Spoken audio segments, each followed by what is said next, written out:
السلام علیکم ورحمت الله وبرکاتو. درنو او معززو افغانانو عزت او بریا مو غواړم. هیلهمند یم چې روغ او جوړ اوسئ. دا چې بیګا ما د سفارت په باره کې کومه لیکنه کړې وه په فیسبوک کې او تاسو ټولو سره مې وعده کړې وه چې سبا به زه بیا هم سفارت ته ځم او په سفارت کې به د سفیر صاحب سره یا د جنرال قونسل صاحب سره به ګورم. دلته موږ د قونسل صاحب سره لیدنه وکړه. دا اوس تقریبا ډیر وخت سره ناست وو.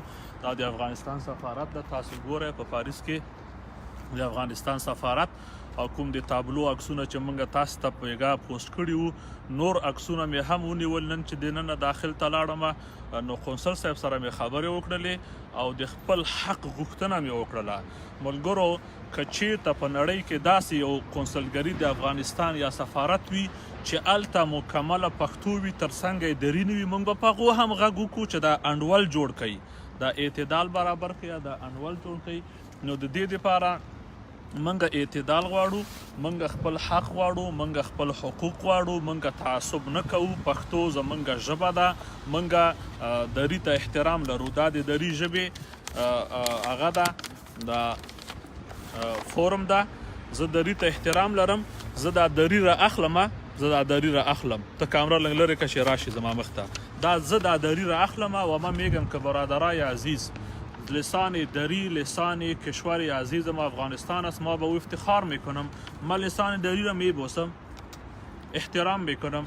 لسان ما هم باید احترام شود. یه حقم است، حقوقم است. زه د دری ژبه ښکلوم، احترام ورته لرم. دغسې زما پښتو ژبې ته هم باید احترام وسي.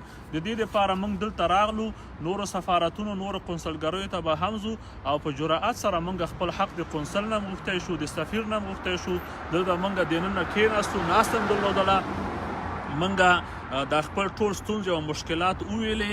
موږ ویلې چې دا خبره باید وخت چې یو سړی تحصیل کرده وي، پانتون یې ویلی وي، ماسټري یې کړې وي، پی ایچ ډي یې کړې وي، هغه دلته سفیر وي یا قونسل وي، نو چې هغه د افغانستان اساسي قانون نه مراعات کوي، نو عام خلک به یې څه مراعات کړي؟ نو اساسي قانون کې موږ ته دا حق راکړل شوی ده.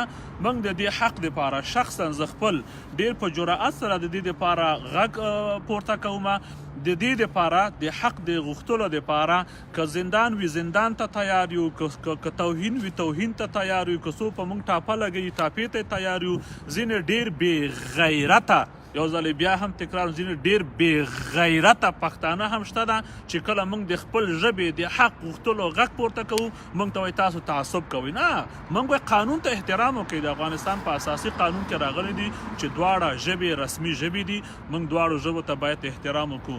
نو موږ ته نن دلته وعده راکړل شوه په دې سفارت کې، موږ ته کلکه وعده او بار بار وعده راکړل شوه چې انشاءالله دغه کوم تابلوګانې چې دي دلته ما عکسونه اخیستي دي، دغه تابلوګانې دغه لوحې د ټولو کې به تغییرات راځي. زه مننه کومه تاسو ټولو نه چې بیګا ما پوسټ کړی او تاسو ټول ما سره غږ بدرګه که، تاسو شیر که، تاسو په پوسټونه وکړل، وزیرانو رئیسانو دې ټولو ولیده. ما د پارلمان وکیلانو ته هم بیګا رسولی، د مشرانو جرګې چې کوم معرفت او پیژنګلو لرم هغه سناتورانو ته مې رسولی. خپل آخري چیغه وهم، په جرأت وهم، په زړورتیا وهم. او سفارت ته چې کله موږ ځو، چې نن د سفارت ته لاړم، ما ته وایي تا دلته اپوینټمنټ اخیستی، د ملاقات وخت یې اخیستی. سفارت زموږ کور ته بغیر د اپوینټمنټ په اضطراري حالت کې، د ضرورت په حالت کې، بغیر د پیمنټ ځو. سفیر به هم را سره کینی، زمون خدمتګار ده. قونسل به هم را سره کینی، هغه زمون خادمان دي، زمون خدمت ته راغلي. او چې ښه خدمت وکړي، دردېدلي زورېدلي افغانانو ته چې ښه خدمت وکړي، زموږ د سترګو تور د تندی ورته ښکلو، په غېږ کې نیسو، مینه ورکوو، عزت ورکوو، احترام ورکوو. په خپلو زړونو کې به د دو مینه او محبت داسې سم مهر کو، داسې سم به ځای ورته ورکو. نو ملګرو تاسو ټول نه مننه کومه. بیګا مو زما غږ ته قوت ورکه، ما سره مو غږ بدرګه که. دن موږ دننه ناسته وکړو، په ناسته کې بیا دې نتیجې ته ورسېدلو چې انشاءالله تغییرات به راځي. زه انشاءالله یو هفته 10 ورځې بعد بیا پاریس ته راځم. زما دلته کارونه دي، بیا به زه یو سر راوهم چې تغییرات راغلي که نه دي راغلي. که تغییرات راغلي و، د تغییراتو زیری به په تاسو باندې وکم. که تغییرات چیرته نه راغلي، بیا به په تاسو چیغه وکم، ملا به را سره تړئ. او ځینې بې غیرتو ته وایم که ملا نه را سره تړئ، پښې به مې نه وهئ. د تعصب او د متعصب ټاپې به نه وهئ. اینې که وای باجاوړ نه خورې نو بد پورې مه وایه. که غیرت را سره نشي کولی، وروري را سره نشي کولی او غږ را سره نشي پورته کولی، نو لطفا هیله کوم چې په موږ باندې ټاپې مه لنګوئ او د موږ پښې مه وهئ. موږ ته وعده راکړل شوې ده انشاءالله دا تغییرات به راځي او اوبه له پاسه خړې دي. تاسې د افغانستان په بهرنیو چارو وزارت باندې دا فشار راوړئ چې دوی یو فوق العاده مکتوب یو فرمان صادر کی، بلکې ولسمشر صادر کی چې کوم مکتوب سره چې دا دواړه ژبې یو بل سره وصل نه وي، ضمیمه نه وي، هغه مردود دی، هغه باعتراض شي. د هغه ځای نه دا اوبه خړې دي. کرزي صاحب چې کله اقتدار او حکومت راغی، ډاکټر صاحب عبدالله د بهرنیو چارو وزارت و، هلته ډېر قوم و قومبازي تعصبات شوي دي وروره، هلته ډېرې ټاکنې شوي دي.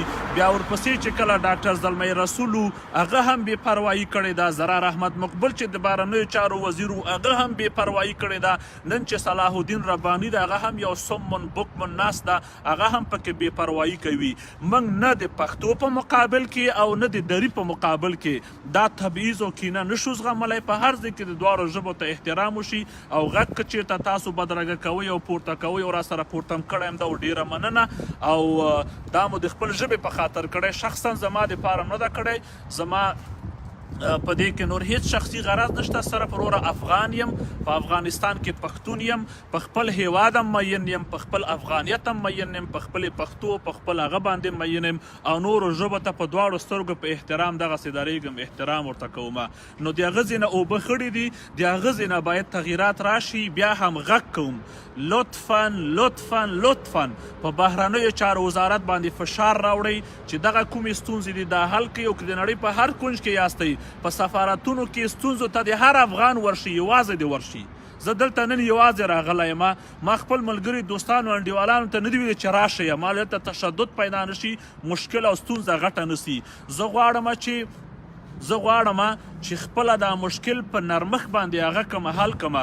زه حق لرم چې سفیر ما سره کینی، ته هم حق لري. د نړۍ په هر کنج کې چې یاستې خپلو سفارتونو قنصلګریو ته ورشئ، خپل حقوق واخلئ، داسې واخلئ، داسې واخلئ، پوه سوې، ښه په زړورتیا او په شجاعت سره یې واخلئ. مه د چا نه شرمېږئ، مه د چا نه ډارېږئ، دا ستاسو حق ده او د چا د ټاپو د فکر لاندې مه راځئ. په والله او بالله او ثم تله چې یو دردېدلی افغان یم، متعصب نه یم. تاسو ته ما پارچه راواخیسته، په دې پارچه یې دري لیکلي و، ما راواخیسته، مچې مې که خول مې که. زه دري ژبې ته احترام لرم، داسې د زما ژبې ته هم احترام وسي. د توجه د ملاتړ نه مو، را سره د همغږۍ نه مو، د بدرګه کېدو نه مو ډېره